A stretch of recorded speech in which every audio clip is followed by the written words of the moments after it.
بسم اللہ الرحمن الرحیم۔ علم کا شوق۔ کوفہ شہر میں ایک بوڑھے آدمی رہتا تھا۔ اس کا نام ابراہیم تھا۔ بوڑھا ابراہیم محنت مزدوری کرتا تھا۔ اس کی بیوی سود کاٹ کر کچھ کماتی۔ ان دونوں کی کمائی اتنی بھی نہ ہوئی تھی کہ گھر والے پیٹ بھر کھانا کھا سکیں۔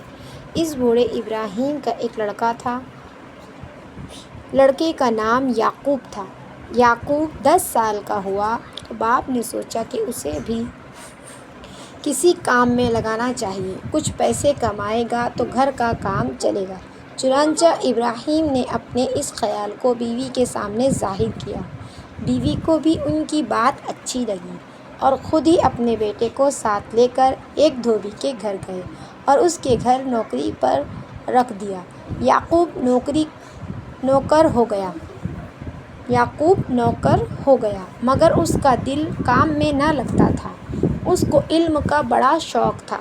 وہ چاہتا تھا کہ ہمارے پیارے نبی صلی اللہ علیہ وسلم نے جو تعلیم دنیا والوں کو دی ہے اسے جانے اور دنیا میں دین کو پھیلائے۔ یعقوب گھر سے تو کام کے لیے نکلتا لیکن ایک مدرسے میں پہنچتا۔ اس مدرسے میں ایک بہت بڑے عالم پڑھایا کرتے تھے جن کا نام ابو حنیفہ تھا۔ ابو حنیفہ رحمۃ اللہ علیہ اتنے بڑے عالم تھے کہ مسلمانوں نے ان کو اپنا امام مانا۔ اپنی دھن کا پکا یعقوب حضرت امام ابو حنیفہ رحمۃ اللہ علیہ سے سبق لیتے رہے اور اللہ کے رسول صلی اللہ علیہ وسلم کی باتیں سیکھتے رہے۔ اسی طرح ایک مہینہ پورا ہوا۔ ایک مہینے کے ختم پر ماں باپ نے کہا اس مہینے کی تنخواہ لاؤ۔ یعقوب تنخواہ کہاں سے لاتا؟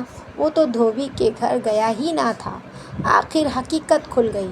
ماں اپنے لڑکے کو لے کر مدرسہ پہنچی اور حضرت امام ابو حنیفہ رحمۃ اللہ علیہ سے کہا اسے سمجھائیے کہ کچھ کما کر لائے، اس کا باپ بوڑھا ہو چکا ہے، پڑھ لکھ کر یہ کیا کرے گا؟ امام ابو حنیفہ رحمۃ اللہ علیہ مسکرائے اور کہا تو اسے روکھی سوکھی روٹیاں کھلانا چاہتے ہیں اور یہ پست کے تیل سے بنا ہوا فالودہ کھانا چاہتا ہے۔ پست کے تیل سے بنا ہوا فالودہ کھانا چاہتا ہے یعنی یہ بڑا آدمی بننا چاہتا ہے اور تو اسے چھوٹا آدمی بنانا چاہتا ہے۔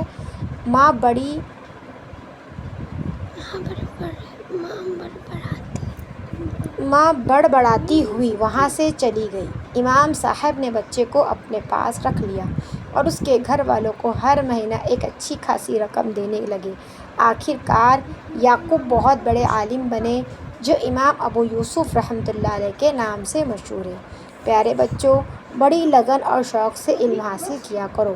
شوق اور لگن سے علم حاصل کرنے والا ایک دن بڑا انسان بنتا ہے۔ من پسند صدقہ۔ حضرت ابو طلحہ انصاری رضی اللہ عنہ حضور اکرم صلی اللہ علیہ وسلم کے پیارے ساتھی ہیں۔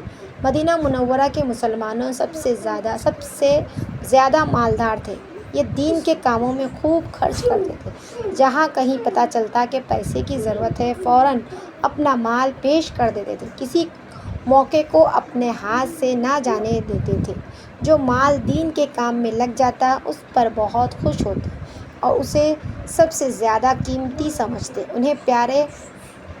انہیں اپنی ساری جائیداد اور مال و دولت میں بحیرہ نامی باغ سب سے زیادہ پسند تھا۔ یہ مسجد نبی کے قریب تھا۔ نبی اکرم صلی اللہ علیہ وسلم بھی اکثر اس باغ میں جایا کرتے۔ اس میں ایک کنواں تھا۔ اس کا پانی بہت صاف اور میٹھا تھا۔ آپ صلی اللہ علیہ وسلم اس کا پانی بڑے شوق سے پیتے۔ جب قرآن کریم کی یہ آیت نازل ہوئی جب تک تم اپنے پسندیدہ چیز اللہ تعالیٰ کے لیے خرچ نہ کرو گے ہرگز نیکی کا اونچا مقام حاصل نہیں کر پاؤ گے۔ حضرت ابو طلحہ رضی اللہ عنہ آپ صلی اللہ علیہ وسلم کی خدمت میں حاضر ہوئے اور عرض کیا اللہ کے رسول صلی اللہ علیہ وسلم میرے سب سے قیمتی اور پسندیدہ مال بحیرہ ہوا باغ ہے۔